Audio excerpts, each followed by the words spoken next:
Choosing the perfect rug size for your living area can transform your space, adding warmth and style.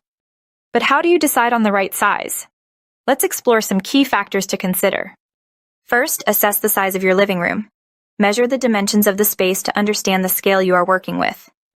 A larger room may accommodate a bigger rug, while a smaller room might benefit from a more modest size. This ensures the rug complements the room without overwhelming it. Next, determine the area you want the rug to cover.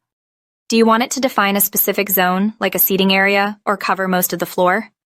A rug that covers a larger area can make the room feel cohesive, while a smaller rug can highlight a particular section. Consider your seating arrangement.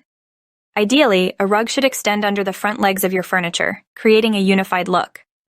For a more expansive feel, place all furniture legs on the rug.